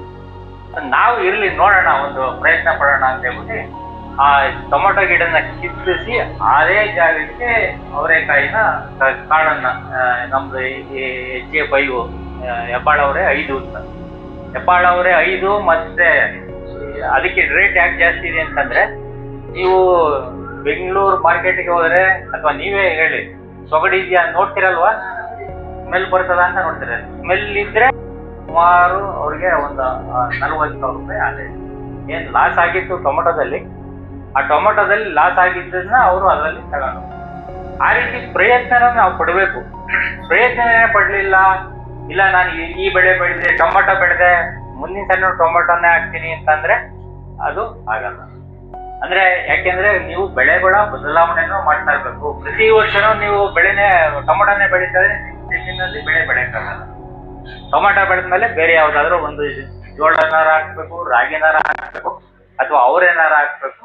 ನೆಕ್ಸ್ಟ್ ಟೊಮೊಟೊನ ಹಾಕ್ಬೇಕು. ಕೆಲವ್ರು ಏನ್ ಮಾಡ್ತಾರೆ, 2 ಎಕರೆಗೂ ಈಗ 100 ರೂಪಾಯಿ ಟೊಮೊಟೊ ರೇಟ್ ಬಂದ್ರೆ ಏನ್ ಮಾಡ್ತೀವಿ ನಾವು, 2 ಎಕರೆಗೂ ಟೊಮೊಟೊ ಹಾಕ್ಬಿಡ್ತೀವಿ ಅಲ್ವಾ? ಎಲ್ಲಾರು 2 ಎಕರೆ ಏನಾಗುತ್ತೆ, ರೇಟು 100 ರೂಪಾಯಿ ಇದ್ದು 10 ರೂಪಾಯಿ ಬರ್ತದೆ. ಅವಾಗ ಲಾಸ್ ಆಗಿದೆ. ಲಾಸ್ ಆದ್ಮೇಲೆ ಏನ್ ಮಾಡ್ತಾರೆ, ಅದರಲ್ಲೂ ಯುವಕರು ಈ ಬಹಳ ಜನ ಬೋರ್ ಹಾಕ್ಸ್ಕೊಡು ನೋಡ, ಅವನು ಪಕ್ಕದಲ್ಲಿ ಅವನು 10 ಲಕ್ಷ ಸಂಪಾದನೆ ಮಾಡ್ದ, 10 ಲಕ್ಷ ಬೋರ್ ಹಾಕ್ತಿರ್ತಾರೆ, ಬೆಳಿತಾರೆ. ಲಾಸ್ ಆಗಿದ್ರೆ ಏನ್ ಮಾಡ್ತಾನೆ, ಬೇಕಾದ್ರೆ ನೀನ್ ಬೋರು ಬೇಡ ಏನು ಬೇಡ ಅಂತ ಬಂದು ಬೆಂಗಳೂರು. ಅದರಿಂದ ಯಾವುದೇ ಕಾರಣಕ್ಕೂ ಒಂದೇ ಬೆಳೆ ಇರಬಾರ್ದು. ಈಗ ನಿಮ್ಗೆ 2 ಎಕರೆ ನೀರಾವರಿ ಇದೆ ಅಂದ್ರೆ ಬೇರೆ ಬೇರೆ ಬೆಳೆಗಳನ್ನ ಹಾಕಬೇಕು. ಬೇರೆ ಬೇರೆ ಬೆಳೆಗಳನ್ನ ಹಾಕೊಂಡಾಗ ಏನಾಗುತ್ತೆ, ಒಂದರಲ್ಲಿ ಲಾಸ್ ಆಗ್ತದೆ. ತೆಂಗು ಈಗೆಲ್ಲ ತೆಂಗಿನಲ್ಲಿ ನುಗ್ಗಿ ಎಲ್ಲ ಬರ್ತದೆ ನೋಡ್ರಿ, ತೆಂಗು ಎಲ್ಲ ನುಗ್ಗುವಲ್ಲ, ಅದಕ್ಕೆ ರೆಕಮೆಂಡೇಶನ್ 20 ಗೊಬ್ಬರ ಜೊತೆ ಮಿಕ್ಸ್ ಮಾಡಿ ಹಾಕಿದ್ರೆ ನಿಮ್ಗೆ ತೆಂಗಿನ ಮರದಲ್ಲಿ ಇಳುವರಿ ಜಾಸ್ತಿ ಆಗ್ತವೆ. ಆ ಕಾಯಿ ಏನು ಬಿಸಿ ಹೊಡಿತದಲ್ಲ ಕಡಿಮೆ ಆಗುತ್ತೆ. ತೆಂಗಿನ ಮರನ ನಾವೇನ್ ಮಾಡ್ತೀವಿ, ಕಲ್ಪವೃಕ್ಷ ಅಂತ ಹೇಳ್ಬಿಟ್ಟು ಬರೀ ಕಿತ್ಕೊಂಡು ತಿಂತೀವಿ. ಯಾರು ಗೊಬ್ಬರ ಹಾಕ್ತೀರಾ? ಯಾರೋ ಒಬ್ರು ಹಾಕ್ಬೋದು, ಉಳಿದವರೆಲ್ಲ ಬಂದೋಷ್ಟು ಬರ್ಲಿ ಬಿಡು ನೋಡೋಣ ಅಲ್ಲ. ನೀವು ಕರೆಕ್ಟ್ ಆಗಿ ಏನು ನೀವು ಟೊಮೊಟೊಗೆ ಬೇಸಾಯ ಮಾಡ್ದಂಗೆ ಅದಕ್ಕೂ ಬೇಸಾಯ ಮಾಡಿದ್ರೆ 150 ಕಾಯಿ ತಗೋಬಹುದು. ಕನಿಷ್ಠ 100 ಕಾಯಿ ಅಂತ ತಗೋಬಹುದು. ಚೆನ್ನಾಗಿ ಮಾಡಿದ್ರೆ 150 ಕಾಯಿ ತಗೋಬಹುದು ಒಂದು ವರ್ಷ. ನಾವೆಲ್ಲ ಎಷ್ಟು ತಗೋತಾ ಇರೋದು, ಭಾಳ ಅಂತಂದ್ರೆ ಅವ್ರೇನು ತಗೊಂಡ್ರೆ 50 ಕಾಯಿ ತಗೋತಾ ಇರೋದು, 50 ಅಥವಾ 60 ಕಾಯಿ. ಬಾಳೆ ಗಿಡ ಹಾಕೊಂಡ್ರೆ ನೀವು ಇಳುವರಿ ಜಾಸ್ತಿ ಆಗುತ್ತೆ. ಯಾಕೆ ಜಾಸ್ತಿ ಆಗುತ್ತೆ? ಬಾಳೆ ಗಿಡಕ್ಕೆ ಗೊಬ್ಬರ ಹಾಕ್ತಾ ಇರ್ತೀರಾ, ಬಾಳೆ ಗಿಡಕ್ಕೆ ನೀರಾವರಿ ಕೊಡ್ತಾ ಇರ್ತೀರಾ, ಅದು ಅದಕ್ಕೆ ಉಪಯೋಗ ಆಗ್ತದೆ ಅಷ್ಟೇ, ಇನ್ನೇನು ಇಲ್ಲ. ಅದಕ್ಕೆ ಹೇಳೋದು, ಬರೀ ತೆಂಗಿನ ತೋಟ ಇದ್ರೆ ಆಗಲ್ಲ. ತೆಂಗಿನ ತೋಟದಲ್ಲಿ ನೀವು ಅಂತರ ಬೆಳೆಗಳು, ಅಂತರ ಬೇಸಾಯ ಮಾಡ್ತಾ ಇದ್ರೆ ಆಟೋಮೆಟಿಕ್ ಆಗಿ ಅದು ಇಳುವರಿ ಜಾಸ್ತಿ ಆಗುತ್ತೆ. ಸೊ ನಿಮ್ಗೆ 100 ಮರ ಇದ್ಕೊಂಡೆ 100 ಮರದಲ್ಲಿ ನಿಮ್ಗೆ 25-50 ಕಾಯಿ ಬಂದ್ರೆ ಪ್ರಯೋಜನ ಆಗಲ್ಲ. ತೆಂಗಿನ ಮರದಲ್ಲಿ ನಿಮ್ಗೆ 100 ಕಾಯಿ ಬಂದ್ರೆ ಮಾತ್ರ ಅದು ಒಳ್ಳೆ ತೋಟ. ಅದೇ ರೀತಿ ಅಡಿಕೆ ಮರನೂ ಅಷ್ಟೇ, ಅಡಿಕೆ ಮರಗಳು ಅಷ್ಟೇ, ಯಾವುದೇ ಬೆಳೆ ಇದೆ. ಆಮೇಲೆ ನೀವು ಯಾವ ರೀತಿ ಮಾಡ್ತೀರ, ಉದಾಹರಣೆ ತೆಂಗಿನ ಮರ ಗೊಬ್ಬರ ಎಲ್ಲಿ ಕೊಡ್ಬೇಕು, ಅಥವಾ ಡ್ರಿಪ್ ಮಾಡ್ತೀರಾ, ನೀರು ಎಲ್ಲಿ ಕೊಡ್ಬೇಕು, ತೆಂಗಿನ ಮರಕ್ಕೆ ಡ್ರಿಪ್ ಎಲ್ಲಿ ಕೊಡ್ಬೇಕು? ಕೊಟ್ರೆ ಏನು ಪ್ರಯೋಜನ ಇಲ್ಲ. ಅದ್ರ ಬೇರೆ ಎಲ್ಲಿರ್ತದೆ, ನಿಮ್ಗೆ 3 ಅಡಿ 4 ಅಡಿ ದೂರದಲ್ಲಿ ಇರ್ತದೆ. ನಿಮ್ಗೆ ಬುಡದಲ್ಲಿರೋ ಬೇರು ಅದು ನೋಡಿ ತೆಗೆದು ಕಪ್ಪಿರ್ತವೆ. ಆ ಕಪ್ಪಿರೋ ಬೇರೆಲ್ಲ ಏನು ಸತ್ತಾಗಿರೋದು. ಇಟ್ಟಿಗೆ ಕಲರ್ ಇದೆಯಲ್ಲ, ನಿಮ್ ಇಟ್ಟಿಗೆ ಇದೆಯಲ್ಲ, ಆ ಇಟ್ಟಿಗೆ ಕಲರ್ ಬೇರೆ ಇರ್ತದಲ್ಲ, ಆ ಇಟ್ಟಿಗೆ ಕಲರ್ ಬೇರು ಜೀವ ಇರುವಂತ ಬೇರು. ನೀವು ಏನೇ ಗೊಬ್ಬರ ಕೊಟ್ರು, ನೀರ್ ಕೊಟ್ರು ಅದಕ್ಕೆ ಸೇರ್ಬೇಕು. ಅದಕ್ಕೆ ತಲುಪಬೇಕು ಅಂತಂದ್ರೆ ನೀವು 3 ರಿಂದ 4 ಅಡಿ ದೂರದಲ್ಲಿ ನೀವು ಗೊಬ್ಬರ ಕೊಟ್ರು ಅಷ್ಟೇ, ನೀರ್ ಕೊಟ್ರು ಅಷ್ಟೇ. ಅದು ಬಹಳ ಜನ ನೀವು ನೋಡಿ ಡ್ರಿಪ್ ಎಲ್ಲಿ ಮಾಡಿ ಹಾಕಿರ್ತಾರೆ, ಬುಡಕ್ ಹಾಕಿರ್ತಾರೆ. ಆ ಬುಡದಲ್ಲಿ ಮಾತ್ರ ನೆಂದಿರ್ತದೆ, ಏನು ಪ್ರಯೋಜನ ಆಗಲ್ಲ. ನೀವು 3 ಅಡಿ 4 ಅಡಿ ದೂರದಲ್ಲಿ. ಅದೇ ರೀತಿ ಅಡಿಕೆನೂ ಅಷ್ಟೇ, ಅಡಿಕೆನಲ್ಲೂ 1 ಅಡಿ 2 ಅಡಿ ದೂರದಲ್ಲಿ ಬೇರಿರ್ತದೆ. ಮನುಷ್ಯರಿಗೂ ಮಣ್ಣಿಗೂ ಎರಡೇ ವ್ಯತ್ಯಾಸ. ಮನುಷ್ಯ ಓಡಾಡ್ತಾರೆ, ಮಣ್ಣು ಓಡಾಡಲ್ಲ. ಇನ್ನೊಂದು, ಮನುಷ್ಯರ ಜನಸಂಖ್ಯೆ ಜಾಸ್ತಿ ಆಗುತ್ತೆ. ನಮ್ಮ ಜಮೀನ್ ಇದೆಯಲ್ಲ, 1 ಎಕರೆ ಇದ್ದಿದ್ದು 2 ಎಕರೆ ಖಂಡಿತವಾಗ್ಲೂ ಆಗಲ್ಲ. ದಯವಿಟ್ಟು ಜಮೀನನ್ನ ಮಾಡ್ಕೊಳ್ಬೇಡಿ ಅನ್ನೋ ಕಿವಿ ಮಾತನ್ನ ಹೇಳಿದ್ದಾರೆ. ನಿಮ್ಮೆಲ್ಲರ ಪರವಾಗಿ ಸರಿಗೆ ಧನ್ಯವಾದ ಹೇಳ್ತಿದ್ದೆ. ಸೊ ಅದರಂತೆ ಈಗ ಮುಂದುವರೆದು ನಮ್ಮ ಕಾರ್ಯಕ್ರಮದಲ್ಲಿ ಕೇವಲ ನಿಮಗೆ ಯಾವ್ದಾರ ಹಳೆ ತಾಂತ್ರಿಕತೆಗಳು ಅದ್ರ ಬಗ್ಗೆ ಮಾಹಿತಿ ಅಂತಲ್ಲ, ಹೊಸದಾಗಿರ್ತಕ್ಕಂಥದ್ದು. ವಿಶೇಷವಾಗಿ ನೀವೆಲ್ಲ ಇತ್ತೀಚೆಗೆ ಡ್ರೋನ್ ನೋಡಿದಿರಾ? ಡ್ರೋನ್ ಮೊದಲು ಸಿಂಪಡಣೆ ಮಾಡ್ತಾ ಇದ್ದೀವಿ. ಇವಾಗ ಆ ಡ್ರೋನ್ ಅಲ್ಲಿ ಇಲ್ಲೇ ಕುತ್ಕೊಂಡು ನಾನು ಎಲ್ಲಿ ಎಷ್ಟೊತ್ತಿಗೆ ಬೇಕೋ ಅಂತ ಮಾಡ್ಬೋದು. ಆಮೇಲೆ ಮೊದಲು ಜಮೀನ್ ನೋಡ್ಕೊಂಡು ನೀರಾವರಿ ಮಾಡ್ತಾ ಇದ್ವಿ. ಈಗ ಮೊಬೈಲ್ ಅಲ್ಲಿ ನನ್ನ ಜಮೀನಲ್ಲಿ ತೇವ ಎಷ್ಟಿದೆ ಅದ್ರ ಬಗ್ಗೆನೇ ಕೂಡ ಅರಿವನ್ನ ಮೂಡಿಸೋದಕ್ಕೆ ಹಲವಾರು ಕಾರ್ಯಕ್ರಮಗಳಿದಾವೆ. ಅದನ್ನೆಲ್ಲಾನು ನಿಮಗೆ ತಿಳಿಸ್ಬೇಕಂತಾನೆ ನಾವು ಬಂದಿದ್ದೀವಿ. ಸೊ ಅದರಲ್ಲೂ ಕೂಡ ವಿಶೇಷವಾಗಿ ಗೊಬ್ಬರದಲ್ಲೂ ನ್ಯಾನೋ ಗೊಬ್ಬರ ಅಂತವೆಲ್ಲ ಹಲವಾರು ರೀತಿಯಾದಂತಹ ಇತ್ತೀಚಿನ ದಿನಗಳಲ್ಲಿ ಆವಿಷ್ಕಾರಗಳಿದ್ದಾವೆ. ಅದನ್ನು ಕೂಡ ತಿಳಿಸುವಂತ ಪ್ರಯತ್ನ ಪಡ್ತೀವಿ. ಇದೀಗ ನಿಮ್ಮನ್ನು ಉದ್ದೇಶಿಸಿ ನಮ್ಮ ಕೇಂದ್ರದ ಮುಖ್ಯಸ್ಥರಾದ ಡಾಕ್ಟರ್ ಹನುಮಂತರಾಯ ಸರ್ ಅವರನ್ನು ಮಾತಾಡ್ಬೇಕಂತ ಕೇಳ್ತೀವಿ. ಎಲ್ಲರಿಗೂ ನಮಸ್ಕಾರ. ಈಗಾಗಲೇ ಹೇಳಿದಾಗೆ ಇದರ ಉದ್ದೇಶ ಏನಂತ ಹೇಳಿದ್ರೆ, ಏನು ಕೃಷಿ ಮಾಡ್ತಾ ಇದ್ರಿ ನಿಮ್ಮದೇ ಆದ ರೀತಿಯಲ್ಲಿ ಅಥವಾ ನಿಮ್ಮದೇ ಆದ ಒಂದು ಆಲೋಚನೆಯಲ್ಲಿ ಮಾಡ್ತಿದ್ದೀರಾ, ಅದನ್ನ ಸ್ವಲ್ಪ ಮಾರ್ಪಾಡು ಯಾವ ರೀತಿ ಅಂತ ಹೇಳಿದ್ರೆ ವೈಜ್ಞಾನಿಕವಾಗಿ. ಈಗ ನಮ್ ಸರ್ ಹೇಳ್ತಾ ಇದ್ರು ಎಷ್ಟೆಲ್ಲ ತಂತ್ರಜ್ಞಾನಗಳಿದೆ ನೋಡಿ, ಎಲ್ಲ ಆಲ್ಮೋಸ್ಟ್ ಎಲ್ಲದ್ರ ಬಗ್ಗೆನೂ ಹೇಳಿದ್ರು. ಎಲ್ಲ ನಮ್ಮ ವ್ಯವಸಾಯದ ಸಂಬಂಧಪಟ್ಟಂತೆ ಬೆಳೆಗಳನ್ನ ವೈಜ್ಞಾನಿಕ ರೀತಿಯಲ್ಲಿ ಅಳವಡಿಕೆ ಮಾಡಿದಾಗ ಏನು ಕೇವಲ ಒಂದು 10 ಟನ್ ಬರೋದನ್ನ 15 ಟನ್ ಅಥವಾ 1 ಟನ್ ಯಾವ ರೀತಿ ಜಾಸ್ತಿ ಮಾಡ್ಕೊಂಡ್ರೆ ಅದು ರೈತರಿಗೆ ಅನುಕೂಲ ಆಗುತ್ತೆ ಅಂತ ಹೇಳ್ಬಿಟ್ಟು ಈಗ ಪ್ರಾರಂಭ ಹಂತದಲ್ಲಿ ಈಗೆಲ್ಲ ತಾವೆಲ್ಲ ನಮ್ಮ ಭಾಗದಲ್ಲಿ ಈ ಭಾಗದಲ್ಲಿ ಇರ್ತಕ್ಕಂಥ ಪ್ರಮುಖ ಬೆಳೆಗಳು ಅಂತ ಹೇಳಿದ್ರೆ, ಮೊದಲನೇದಾಗಿ ರಾಗಿ ಬೆಳೀತೀರಾ, ಮತ್ತೆ ಎರಡನೇದಾಗಿ ತೊಗರಿ ಕಡಿಮೆ ಆಗಿದೆ, ಸ್ವಲ್ಪ ಮಟ್ಟಿಗೆ ಯಾರೋ ಕೆಲವರು ಬೆಳೀತೀರಾ. ತೊಗರಿನ ಆಲ್ಮೋಸ್ಟ್ ಬಿಟ್ಟಿದ್ದಾರೆ, ಅಕ್ರಿ ಬೆಳೆ ಅನ್ನೋದು ಬಿಟ್ಬಿಟ್ಟಿದ್ದಾರೆ. ಯಾಕಂತ ಹೇಳಿದ್ರೆ ರಾಗಿ ನಾದ್ಮೇಲೆ ಒಂದು ಮಿಷನ್ ಬರ್ತದೆ, ಮಿಷನ್ ಒಂದು ಅರ್ಧ ಗಂಟೆಯಲ್ಲಿ ಪ್ಯಾಕ್ ಮಾಡಿ ಕೊಂಡು ಹೋಗ್ತದೆ. ಸೊ ಆ ಮಿಷನ್ ಬರ್ಬೇಕಂದ್ರೆ ನೀವು ತೊಗರಿ ಹಾಕೋಂಗಿಲ್ಲ ಮತ್ತೆ. ಸೊ ಇತ್ತೀಚಿನ ನಾವು ಒಂದು ನಮ್ಮ ಕೇಂದ್ರದಿಂದ ಪ್ರಯತ್ನ ಮಾಡಿ ಅದಾಗಬಾರ್ದು, ತೊಗರಿ ಹಾಕೊಂಡ್ರು ಸಹ ಮಿಷನ್ ಉಪಯೋಗ ಅಂದ್ರೆ ಮಿಷನ್ ನಲ್ಲೇ ನೀವು ರಾಗಿ ಕಟಾವ್ ಮಾಡುವಂತ ಪ್ರಯತ್ನ ಮಾಡ್ಬೋದು ಅಂತೇಳಿ 22 ಸಾಲು ರಾಗಿ ಹಾಕೊಳ್ಳೋದು, ಆಮೇಲೆ 2 ಸಾಲು ತೊಗರಿ ಹಾಕೋದು. ಒಂದು ಸಾರಿ ಹೋಗಿ ಆಗ್ತಾ ಇತ್ತು ಮಿಷನ್, ಮತ್ತೆ ಇನ್ನೊಂದ್ ಸರಿ ವಾಪಸ್ ಬರೋದಕ್ಕೆ ಅವಕಾಶ ಆಗುತ್ತೆ. ಸೊ ಹಾಗಾಗಿ ನಾವು ತೊಗರಿ ಬಿಡೋದು ಬೇಡ. ಯಾಕಂದ್ರೆ ಅದು ನಮ್ಮ ಬೆಳೆ. ಈಗಾಗಲೇ ಹೇಳಿದಾಗ ಮಣ್ಣಿನ ಫಲವತ್ತತೆ ಇರ್ಬೇಕಂದ್ರೆ ತೊಗರಿ ಬೇಕು. ನಮ್ಮ ಮನೆಯಲ್ಲಿ ಪ್ರೋಟೀನ್ ಅಂಶ ನಮಗೂ ಸಿಗ್ಬೇಕು ಅಂತಂದ್ರೆ ತೊಗರಿಯಿಂದಾನೆ ಪ್ರೋಟೀನ್, ಹೆಚ್ಚಿಗೆ ಪ್ರೋಟೀನ್ ಅಂಶ ತೊಗರಿಯಲ್ಲೇ ಸಿಗ್ತಕ್ಕಂಥದ್ದು. ಸೊ ಹಾಗಾಗಿ ಅದನ್ನ ಬಿಡೋದು ಬೇಡ, ಅದನ್ನು ಸಹ ಬೆಳಿಬೇಕು. ಸೊ ತೊಗರಿ ಜೊತೆಗೆ ರಾಗಿ ಜೊತೆಗೆ ತೊಗರಿ ಬೆಳಿಬೇಕು, ಮತ್ತೆ ಎಲ್ಲ ವಿವಿಧ ವೈವಿಧ್ಯತೆಯನ್ನ ಕಾಪಾಡ್ಕೋಬೇಕು. ಅಲಸಂದೆ ಹೇಳಿದ್ರು, ಮತ್ತೆ ಹೆಸರು ಹಾಕ್ಬೋದು, ಮತ್ತೆ ಇದು ನಮ್ಮಲ್ಲಿ ಏನು ಹುಳ್ಳಿ ಕಾಳು ಹಾಕ್ಬೋದು. ಇದಕ್ಕೆ ಎಲ್ಲವನ್ನೂ ಸಹ ಬೆಳ್ಕೋಬೇಕು. ಈ ಬೆಳ್ಕೋಬೇಕಾದ್ರೆ ಈಗಾಗಲೇ ಪ್ರಥಮ ಹಂತದಲ್ಲಿ ಏನ್ ಮಾಡ್ಕೊಂಡ್ರೆ ಅದು ಮುಂದಿನ ದಿನಗಳಲ್ಲಿ ಚೆನ್ನಾಗಾಗ್ತದೆ, ಬೆಳೆ ಚೆನ್ನಾಗಾಗ್ತದೆ, ಅದು ಮುಖ್ಯ. ಆಮೇಲೆ ಬೆಳೆ ಅರ್ಧ ಆಗಿ ಕೊನೆ ಹಂತದಲ್ಲಿ ಆಗ್ಬೇಕಾಯ್ತು ಅಂದ್ರೆ ಚೆನ್ನಾಗಿರೋದಿಲ್ಲ. ಸೊ ಈಗಲೇ ಪ್ರಥಮ ಹಂತದಲ್ಲೇನೆ ಈಗೇನು ಹೊಸ ತಳಿಗಳು ಯಾವ ಇದಾವೆ, ಆ ಬೀಜ ಎಲ್ಲಿ ಸಿಗ್ತದೆ, ಆ ಬೀಜ ಮತ್ತೆ ತಂದ ಮೇಲೆ ಅದನ್ನ ಬೀಜೋಪಚಾರ ಏನಾದ್ರು ಮಾಡ್ಬೇಕಾ, ಬೀಜೋಪಚಾರ ಮಾಡ್ಬೇಕಾದ್ರೆ ಏನು ನಾವು ರಾಸಾಯನಿಕಗಳನ್ನ ಬಳಸ್ಬೇಕಾ ಅಥವಾ ಜೈವಿಕ ಗೊಬ್ಬರಗಳನ್ನ ಬಳಸ್ಬೇಕಾ, ಅವು ಎಲ್ಲಿ ಸಿಗ್ತವೆ? ನಮ್ಮಲ್ಲಿ ಏನು ಕೃಷಿ ಇಲಾಖೆಯಲ್ಲಿ ಸಬ್ಸಿಡಿ ಸಿಗ್ತವೆ, ನಮ್ಮ ಕೃಷಿ ವಿಜ್ಞಾನ ಕೇಂದ್ರದಲ್ಲಿ ಸಿಗ್ತವೆ. ಇವೆಲ್ಲ ಪುಣ್ಯವಂತರು ಪಕ್ಕದಲ್ಲೇನೆ ಹೆಸರುಘಟ್ಟದಲ್ಲೇನೆ IIHR ಇದೆ, ಭಾರತೀಯ ತೋಟಗಾರಿಕಾ ಸಂಶೋಧನಾ ಸಂಸ್ಥೆ. ಇಡೀ ಈ ಭಾಗದಲ್ಲಿ ಏನಾದ್ರು ಸ್ವಲ್ಪ ಸರ್ಕಾರಿ ಬೆಳೆಗಳಲ್ಲಿ ಸುಧಾರಣೆ ಆಗಿದೆ ಅಂದ್ರೆ ಆ ಸಂಸ್ಥೆಯಿಂದ ಹೊಸ ತಂತ್ರಜ್ಞಾನಗಳನ್ನು ಬಿಡುಗಡೆ ಮಾಡಿದೆ. ಸೊ ಹಾಗಾಗಿ ಹತ್ರದಲ್ಲೇ ಇದ್ದೀರಾ, ಮತ್ತೆ ನೀವು ಪೇಟೆಗೆ ಹತ್ರ ಇದ್ದೀರಾ.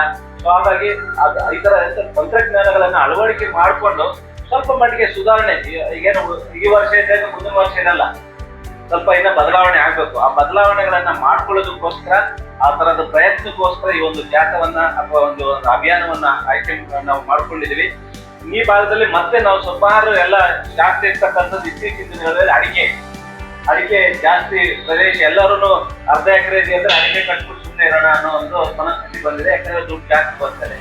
ಅಡಿಕೆನೂ ಹಾಕಿ ಅಡಿಕೆ ಮಧ್ಯದಲ್ಲೇನು ಸುಮ್ಮನೆ ಹಂಗೆ ಬಿಡ್ಬೇಡಿ, ಖಾಲಿ ಜಾಗ ಏನೋ ಅಡಿಕೆನೋ ಕಾಂಗ್ರೆಸ್ ಗಿಡ ಬೆಳೆದಿರ್ತದೆ ಹಂಗೆ ಬಿಡ್ಬೇಡಿ. ಅದರ ಮಧ್ಯದಲ್ಲಿ ಕೆಲವು ಬೆಳೆಗಳನ್ನ ಬೆಳೀರಿ. ಅದರಲ್ಲೂ ಕೆಲವು ಅಡಿಕೆ ಮಧ್ಯದಲ್ಲೇ ಬೆಳೆಯೋದಕ್ಕೆ ಶಿಫಾರಸಿದಾವೆ ಕೆಲವು ಬೆಳೆಗಳು, ಹೂವಿನ ಬೆಳೆಗಳಾಗ್ಬೋದು. ಈ ಮೊನ್ನೆ ನಾವು ಇತ್ತೀಚಿನ ದಿನಗಳಲ್ಲಿ ಇದರಿಂದ IIHR ಇಂದ ಒಂದು ತಾಲೀಕೋಸ್ತೀನಿ ಅವರೇ ಇದ್ರಲ್ಲೇನೆ ಚಪ್ರದವ್ರ ಹೆಸರ ಅಂತ ಹೇಳ್ತೀವಲ್ಲ, ಚಿಕ್ಕಡಿ, ಆ ತರದ್ದು ಬರ್ತದೆ. ಆ ತರದ್ದು ಬೆಳ್ಕೊಂಡ್ರೆ ನಿಮ್ಮ ಮಣ್ಣು ಫಲವತ್ತತೆ ಆಗ್ತದೆ, ಮತ್ತೆ ಅಡಿಕೆನೂ ಚೆನ್ನಾಗಿರ್ತದೆ. ಆಮೇಲೆ ಅಡಿಕೆ ಮತ್ತೆ ತೆಂಗು ಬೆಳೆದಾಗ ಯಾರು ಏನು ಯಾವ ರೀತಿಯಾದ ಗೊಬ್ಬರಗಳನ್ನ ಹಾಕೋದಿಲ್ಲ. ನಿಮ್ ಭೂಮಿ ಅಥವಾ ನಿಮ್ಮ ಮಣ್ಣು ಆ ಮಟ್ಟಕ್ಕಿಲ್ಲ ಈಗ. ಗೊಬ್ಬರಗಳನ್ನ ಹಾಕ್ಲೇಬೇಕು. ಗೊಬ್ಬರ ಅನ್ನೋದಕ್ಕಿಂತ ಪೋಷಕಾಂಶಗಳನ್ನ ಕೊಡ್ಲೇಬೇಕು. ಸೊ ಹಾಗಾಗಿ ಆ ಮಣ್ಣು ಪರೀಕ್ಷೆ ಮಾಡಿಸಿ. ಯಾಕಂತಂದ್ರೆ ನಮ್ಗೆಲ್ಲ ಹೇಳ್ತಾರೆ, ಸರ್ ಅರಳು ನಿಲ್ತಾ ಇದೆ ಸರ್ ಇಲ್ಲ ಎಲ್ಲ ನಿಲ್ತಾ ಇಲ್ಲ ಸರ್, ಹೂವು ನಿಲ್ತಾ ಇಲ್ಲ ಸರ್ ಮತ್ತೆ ಸರ್ ಎಲ್ಲ ಕಾಯಿ ಆಗ್ತದೆ, ಒಳಕ ಆಗ್ತಾ ಇದೆ ಸರ್, ಕಾಯಿ ಬೋಟ್ ಎಲ್ಲ ಇದು ಅಡಿಕೆ ಆ ಕಾಯಿ ಬೋಟ್ ಎಲ್ಲ ಬೀಳ್ತಾ ಇದೆ. ಅದು ಯಾಕಂತ ಹೇಳಿದ್ರೆ ನಿಮ್ಮ ಮಣ್ಣಿನಲ್ಲಿ ಏನಿದೆ ಏನಿಲ್ಲ ಅನ್ನೋದು ಫಸ್ಟ್ ತಿಳ್ಕೋಬೇಕು. ಅದಕ್ಕೆ ಏನ್ ಬೇಕು, ಏನು ಸಾರ್ವಜನಿಕ ಕಡಿಮೆ ಮಾಡ್ಬೇಕಾ, ಸಾರ್ವಜನಿಕ ಕಡಿಮೆ ಮಾಡ್ಬೇಕಂದ್ರೆ ಯಾವ ರೀತಿ ಕಡಿಮೆ ಮಾಡ್ಬೋದು. ಈಗೆಲ್ಲ ಹೇಳ್ತಾ ಇದ್ರು ಖಾಲಿ ಜಮೀನು ಬಿಡಬಹುದು, ತರಕಾರಿನೂ ಆಗಲ್ಲ ಅಂತ ಹೇಳಿದ್ರೆ ಕನಿಷ್ಠ ಪಕ್ಷ ಒಂದು ಸೆಣಬಿನ ಬೀಜ ಚೆಲ್ಕೊಂಡು ಒಂದಿಷ್ಟು ಹೂವು ಆಗೋದು, ಒಂದ್ 2 ಅಡಿ ಆದ್ಮೇಲೆ ಅದನ್ನ ರೋಟೇವೇಟ್ ಹಾಕಿ ಅದಕ್ಕೆ ನಿಮ್ಗೆ 1 ಎಕರೆಗೆ ಆಲ್ಮೋಸ್ಟ್ 12 ಟನ್ ಗೊಬ್ಬರ ಸೇರ್ತದೆ, ತಿಪ್ಪೆ ಗೊಬ್ಬರ, ಸಾವಯವ ಗೊಬ್ಬರ ಸೇರ್ತದೆ. ಆ ತರದ್ ಹಾಕೊಳ್ಳಿ. ಆಮೇಲೆ ಜೊತೆಗೆ ಮಧ್ಯದಲ್ಲಿ ಅವಾಗ ಒಂದಿಷ್ಟು ಸಣ್ಣದಾಗಿ ಉಳುಮೆ ಮಾಡ್ಕೊಳ್ಳಿ. ಬರೀ ಉಳುಮೆ ಮಾಡೋದೇ ಇಲ್ಲ. ಮತ್ತೆ ಸಾಮಾನ್ಯವಾಗಿ ಈ ಭಾಗದಲ್ಲಿ ಮಾಡ್ತಕ್ಕಂಥದ್ದು ಅಡಿಕೆ ತೆಂಗಿದೆ ಅಂತ ಹೇಳಿದ್ರೆ ಕೆರೆಗಳು ಜಾಸ್ತಿ ಹಾಕೋದು, ಫಲವತ್ತತೆ ಅದೇ ಆಗುತ್ತೆ ಸಾಕು ಅಂತ. ಕೆರೆಗಳು ಹೆಚ್ಚಿಗೆ ಬೇಕಾಗಿಲ್ಲ, 1 ಮಂಕ್ರಿ ಆದ್ರೆ ಸಾಕು ಒಂದು ಗಿಡಕ್ಕೆ. ನಮ್ಮವ್ರು ಏನೋ ಟ್ರಾಕ್ಟರ್ ಅಲ್ಲೇ ಬಿಡ್ತಾರೆ ಅಡಿಕೆ ಹಾಕೋರು, ಅದನ್ನ ಮಾಡ್ಬೇಡಿ. ಯಾಕಂತ ಹೇಳಿದ್ರೆ ನೀವು ಯಾವಾಗ ಅಡಿಕೆ ಏನು ಕೆರೆಗಳು ತಂದು ಹಾಕ್ತಿರೋ ಅದು ಆಲ್ಮೋಸ್ಟ್ ನೀರು ಜಾಸ್ತಿ ಆದಾಗ ಚೆನ್ನಾಗಿ ಒಳಗಡೆ ನೀರಿಟ್ಟು ಕಳ್ತದೆ, ನೀರು ಆವಿ ಆಗೋಕ್ ಹೋಗೋದಿಲ್ಲ. ಆಮೇಲೆ ಗಟ್ಟಿ ಆಗ್ತದೆ ಮೇಲ್ಗಡೆ ಕಾಂಕ್ರೀಟ್ ಆಗಕ್ಕೆ, ಆಮೇಲೆ ಗಾಳಿ ಆಗೋದಿಲ್ಲ. ಎಲ್ಲ ಗಿಡ ಎಲ್ಲಾನು ಸೋರೋದು, ಕಾಂಡ ಸೋರ್ತದೆ, ಮತ್ತೆ ಎಲ್ಲ ಜೋತ್ ಬಿದ್ದು ಸರಿ ಒಣಗೋಗ್ತದೆ. ಸೊ ಹಾಗಾಗಿ ಅದನ್ನು ಕಡಿಮೆ ಮಾಡ್ಕೋಬೇಕು. ಅದು ಎಷ್ಟು ಹಾಕ್ಬೇಕು ಅಷ್ಟೇ ಹಾಕ್ಬೇಕು. ಹೆಚ್ಚಿಗೆ ಪೊಟ್ಯಾಶ್ ಅಂಶ ಸೇರಿಸ್ಬೇಕು. ಆಮೇಲೆ ಈ ತರ ಎಲ್ಲ ಇದೆ ನೀವು ತರಕಾರಿ ಬೆಳೆಗಳಲ್ಲಿ ಈಗಾಗಲೇ ಹೇಳಿದಾಗೆ ಎಷ್ಟೆಲ್ಲ ನೋಡಿ ನಾವು ಹಳೆಯದನ್ನೇ ಮತ್ತೆ ಹಿಂದಿನ ಕಾಲಕ್ಕೆ ಹೋಗ್ತಾ ಇದ್ವಿ. ಈಗೆಲ್ಲ ಮೊದಲು ಈಗ ನಾವ್ ಹೇಳ್ತಾ ಇದ್ವಿ ಬೇವಿನ ಬೀಜ ತಂದು ಅರದು ಅದನ್ನ ಸ್ವಲ್ಪ ತೋರಿಸಿ ಅದನ್ನ ಸಿಂಪಡಣೆ ಮಾಡಿ ಅಂತ ಹೇಳ್ತಿದ್ವಿ. ಅದು ಬಹಳ ಕಷ್ಟ. ನೀವು ಅರದು ಮಾಡಿ ಅಂತ ಹೇಳಿದ್ರೆ ಹೋಗಿ ಸರ್ ಏನ್ ಮಾತು ಹೇಳ್ತಾ ಇದ್ದೀರಾ, ಬುದ್ಧಿ ತಿರುವುದೇ ಕಷ್ಟ, ಅರಿಯೋದ್ ಬೇರೆ ಹೇಳ್ತಿದ್ರಲ್ಲ. ಸೊ ಹಾಗಾಗಿ ಅದು ಇಲ್ಲ, ರೆಡಿಮೇಡೇ ಸಿಗ್ತದೆ ಈ ತರ ಎಲ್ಲ. ನೀಮ್ ಸೋಪ್ ಇಲ್ಲೇ ಇದೆ, ನಿಮ್ ಸೋಪ್ ನೋಡಿ ನಿಮ್ಗೆಲ್ಲ ಪೇಸ್ಟ್ ತರ ಹೆಂಗೆ ಪೇಸ್ಟ್ ಅಂದ್ರೆ ಮೆತ್ತಗಿರ್ತದೆ, ಅದನ್ನ ಈ ತರದನ್ನ ರೆಡಿ ಮೇಲೆ ಸಿಗ್ತದೆ. ಬರೀ ನಾವು ಬರೀ ಕೆಮಿಕಲ್ಸ್ ಏನು ಈಗ ಕೀಟನಾಶಕಗಳಿದಾವಲ್ಲ ಅದನ್ನ ಕಡಿಮೆ ಮಾಡೋಣ. ಯಾಕಂದ್ರೆ ನಾವು ಯಾವುದೇ ಒಂದು ಪದಾರ್ಥ ಬೆಳೆದಿದೆ ಅಂದ್ರೆ ನಾವು ಹೊಟ್ಟೆಗೆ ತಿನ್ನೋದು ಅಂತಾರೆ. ತರಕಾರಿ ಬೆಳೆದಿದ್ರೆ ಅದು ಹೊಟ್ಟೆಗೆ ಹೋಗೋದೆ, ಅದು ನಮ್ಮ ದೇಹದೊಳಗೆ ಸೇರ್ಪತ್ತಂದ್ರೆ. ಆ ತರ ಅದನ್ನೆಲ್ಲ ಆದಷ್ಟು ನಾವು ಏನು ಕೀಟನಾಶಕಗಳನ್ನ ಕಡಿಮೆ ಮಾಡ್ಕೋಬೇಕು. ಕೀಟನಾಶಕ ಕಡಿಮೆ ಮಾಡ್ಬೇಕಂದ್ರೆ ನಿಮ್ಮ ಭೂಮಿ ಮೇಲೆ ಸದೃಢತೆ ಇರಬೇಕು. ಕೀಟಗಳು ಬಂದ್ರು ಅದನ್ನ ತಡ್ಕೊಳ್ಳೋದಿರ್ಬೇಕು, ರೋಗ ಬಂದ್ರು ತಡ್ಕೊಳ್ಳೋದಿರ್ಬೇಕು. ಮತ್ತೆ ಹಳೆ ಕಾಲದ ಪದ್ಧತಿಗಳಿದಾವೆ. ಈಗಾಗಲೇ ಹೇಳಿದಾಗೆ ಮಣ್ಣಿನ ಜೊತೆ ಹೆಚ್ಚಿಗೆ ಹೌದು ಹೇಳ್ತೀನಿ. ಅದಕ್ಕೆ ಮಣ್ಣಿನ ಜೊತೆ ಮಣ್ಣಿನಲ್ಲಿ ಅಥವಾ ಏನು ಮಣ್ಣಿಗೆ ಗೊಬ್ಬರ ಸೇರಿಸಿರಿ ಅದನ್ನ ನೀವು ಈ ತರ ಟ್ರೈಕೋಡರ್ಮಾ ಇದೆ, ಸುಡೋಮೋನಾಸ್ ಅಂತ ಇದೆ. ಮಣ್ಣು ಬದುಕಿದೆ. ಯಾಕೆ ಹೆಂಗ್ ಬದುಕಿದೆ ಅಂದ್ರೆ ಅದರಲ್ಲಿ ಜೀವರಾಶಿ ಇದೆ. 70,000 80,000 ಜೀವರಾಶಿ ಇದೆ ಅದರಲ್ಲಿ. ನಮ್ಮ ಕಣ್ಣು ಕಾಣ್ತಿರೋಂಥವು ಅವು ನಮ್ಮ ಗಿಡಗಳಿಗೆ ಅನುಕೂಲ ಮಾಡುವಂಥವು. ಆ ಗಿಡ ಆ ಜೀವರಾಶಿಯನ್ನು ಉಳಿಸ್ಕೋಬೇಕು. ಅವು ನಮ್ಮ ಮಣ್ಣಲ್ಲಿ ಇಲ್ಲ. ಅವನ್ನ ಹಾಕೋಬೇಕಂತಂದ್ರೆ ಈ ರೀತಿ ಟ್ರೈಕೋಡರ್ಮಾ ಸುಡೋಮೋನಾಸ್ ತಯಾರು ಮಾಡ್ಬೇಕಂದ್ರೆ ತಿಪ್ಪೆ ಗೊಬ್ಬರ ಜೊತೆ ಮಿಕ್ಸ್ ಮಾಡಿ ಹಾಕ್ತಾರೆ. ಅವಕ್ಕೆ ನಿಧಾನಿಕವು ಜಾಸ್ತಿ ಆಗ್ತದೆ. ಮತ್ತೆ ನಿಮ್ಮ ಭೂಮಿಯಲ್ಲಿ ಸಾವಯವ ಅಂಶ ಹೆಚ್ಚಿಗೆ ಇರ್ಬೇಕು. ಜೀವರಾಶಿ ಇರ್ಬೇಕಂದ್ರೆ ಸಾವಯವ ಅಂಶ ತಿಪ್ಪೆ ಗೊಬ್ಬರ ಹೆಚ್ಚಿಗೆ ಬಿಡ್ಬೇಕು. ಸೊ ಹಾಗಾಗಿ ಈ ರೀತಿ ಎಲ್ಲ ತಂತ್ರಜ್ಞಾನಗಳಿದಾವೆ, ಬಟ್ ಪಾಲನೆ ಮಾಡ್ತಾ ಇಲ್ಲ. ಅದನ್ನ ಬಳಕೆ ಮಾಡ್ಕೊಳ್ಳಿ. ಈಗ ಇದನ್ನ ಹೇಳಿದ್ರಲ್ಲ ಇದನ್ನು ಅಷ್ಟೇ ಸಿಂಪಡಣೆ ಮಾಡ್ಬೇಕಾದ್ರೆ ಬೇವಿನ ಎಣ್ಣೆ ನೋಡಿದ್ರಲ್ಲ, ಬೇವಿನ ಎಣ್ಣೆ ನೀರಲ್ಲಿ ಕರ್ತದ, ನೀವು ಹಾಕಿದ ತಕ್ಷಣ ತೇಲ್ತದೆ ಮೇಲೆ. ಅದಕ್ಕೇನೆ ಇದು ಅಷ್ಟೇ, ಹಾಕಿದ ತಕ್ಷಣ ಎಲ್ಲ ತೇಲ್ಬಿಡ್ತದೆ.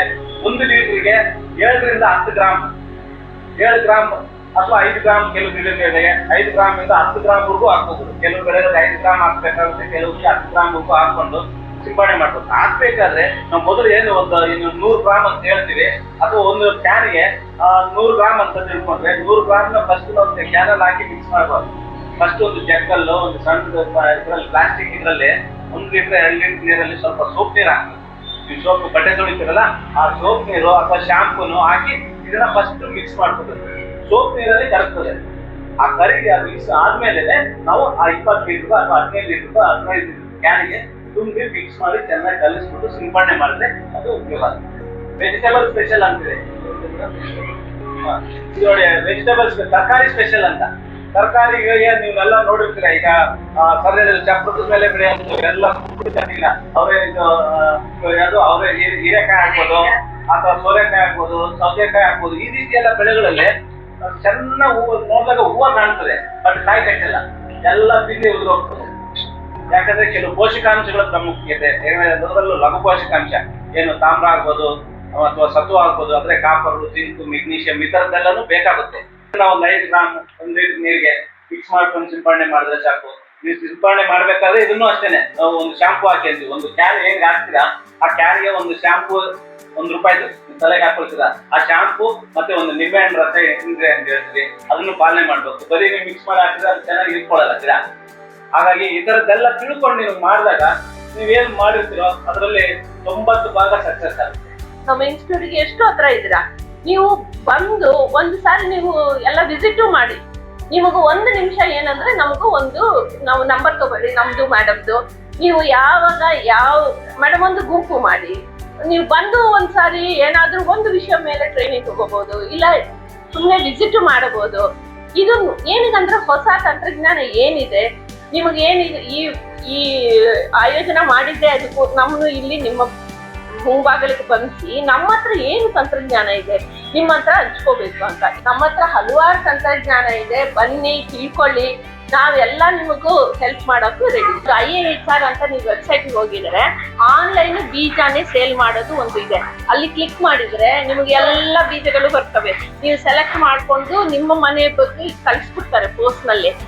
ಕಟ್ತಿದ್ವಿ ಗೊತ್ತಾ, ಒಂದು ಆಂಟೆನಾ ಅನ್ಸ್ಕೊಳ್ಳಿ, ನಿಮ್ ತೋಟದಲ್ಲಿ ಒಂದು ಆಂಟೆನಾ ಕಟ್ತೀರಾ, ಆಂಟೆನಾ ಕಟ್ಟಿದ ಮೇಲೆ ಇಲ್ಲೊಂದು ನಿಮ್ಗೆ ಹಂಗೆ ವಾಟ್ಸಪ್ ಇದೆಯಲ್ಲ ಅದೇ ರೀತಿ ಒಂದು ಆ್ಯಪ್ ಇದೆ, ಆ್ಯಪ್ ಹಾಕೊಂಡ್ರೆ ನಿಮ್ಮ ಬೆಳೆ ಏನೀಗ ಸಪೋಸ್ ನೀವು ಸಾವಂತಿಗೆ ಹಾಕಿರ್ತೀರಾ, ಸೆಂಟೆಲ್ಲನೋ ಯಾವುದೋ ಒಂದು ಆ ಬಂದಾಗ, ಈಗ ಮಳೆ ಇವತ್ತು ಎಷ್ಟು ಬಂತು, ಜಾಸ್ತಿ ಮಳೆ ಬಂದಿದೆ ಅಥವಾ ಮಳೆ ಬರುತ್ತೆ ಮುಂದೆ ಅಂತಾನು, ಮುಂದೆ 2 ದಿವಸದಲ್ಲಿ ಮಳೆ ಬರುತ್ತೆ, ಮಳೆ ಬಂದಾಗ ಯಾವ ರೋಗ ಬರುತ್ತೆ, ಯಾವ ಕೀಟ ಜಾಸ್ತಿ ಬರುತ್ತೆ, ಅದಕ್ಕೆ ನೀವು ಇವತ್ತೇನೆ ಏನ್ ಸಿಂಪಡಣೆ ಮಾಡಿ, ಇಲ್ಲ ಇವತ್ತು ಮಧ್ಯಾಹ್ನಕ್ಕೆ ಮಳೆ ಬರ್ತದೆ ಸಿಂಪಡಣೆ ಮಾಡಬೇಡಿ, ಮಾಡಿದ್ ವೇಸ್ಟ್ ಆಗುತ್ತೆ ಅಂತಾನು ಹೇಳ್ತದೆ. ಆಮೇಲೆ ನೀರು ನೀವೇನಿಲ್ಲ ಇಲ್ಲೇನೆ ಹೇಳ್ತದೆ, ಇಷ್ಟು ಲೀಟರ್ ನೀರು ಕೊಡ್ಬೇಕು ನಿಮ್ಮ ಬೆಳೆಗೆ, ಈ ತರ ತೊಂದರೆ ಆಗ್ತದೆ, ಈ ತರ ಮಾಡ್ಕೊಳ್ಳಿ, ಎಲ್ಲ ಇಲ್ಲೇ ಸಿಗ್ತದೆ. ಈಗ ಹೆಂಗೆ ಎಲ್ಲ ಮೊಬೈಲ್ ಆಪಲ್ ವಾಚ್ ಎಲ್ಲ ಎಷ್ಟು ವಾಕ್ ಮಾಡಿದ್ರ, BP ಎಷ್ಟಿದೆ, ಶುಗರ್ ಎಷ್ಟಿದೆ ಅಂತ ಹೇಳ್ತದಲ್ಲ, ಅದೇ ರೀತಿ ನಿಮ್ಮ ತೋಟದಲ್ಲಿ ನಿಮ್ಮ ಬೆಳೆಗೆ ಏನ್ ಬೇಕು ಅಂತ ಇಲ್ಲೇ ಇದೆ ನೋಡಿ.